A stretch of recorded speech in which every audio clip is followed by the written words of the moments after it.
Sosok Pandu Syahrir, keponakan Luhut yang diisukan jadi bos Danantara. Wakil Direktur Utama PT TBS Energi Utama Tbk, Pandu Syahrir, resmi bergabung dengan Badan Pengelola Investasi atau BPI Daya Anagata Nusantara atau Danantara. Keponakan dari Luhut Binsar Panjaitan ini semakin memperkuat jejaknya di lingkaran strategis ekonomi dan pemerintahan. Pandu Syahrir diketahui hadir dalam rapat yang membahas pembiayaan program 3 juta rumah di kantor Bank Indonesia atau BI pada Selasa 11 Februari malam.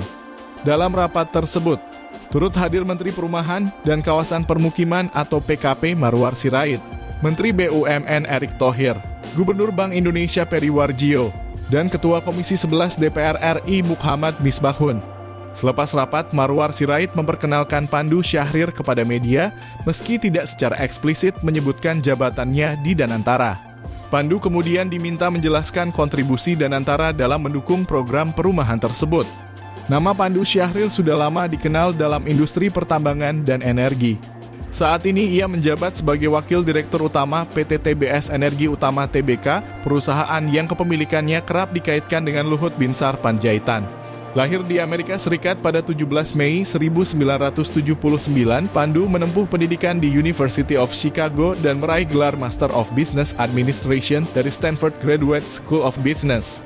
Ia memulai karir profesionalnya sebagai analis di Lehman Brothers pada 2001 hingga 2002. Karirnya kemudian berlanjut sebagai prinsipal di Bune dan Co serta Alternative Energy Fund Asia 2002 hingga 2005 sebelum bergabung dengan Matlin dan Patterson sebagai analis senior spesialisasi sektor energi dan pertambangan 2007 hingga 2010.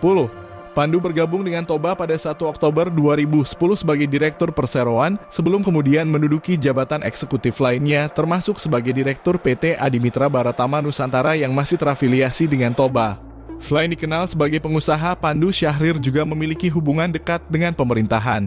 Ia pernah menjabat sebagai Wakil Bendahara Tim Kampanye Nasional Prabowo Gibran dalam pemilu 2024. Selain itu, pamannya Luhut Binsar Panjaitan kini dipercaya sebagai Ketua Dewan Ekonomi Nasional dan penasihat khusus Presiden Prabowo Subianto di bidang investasi.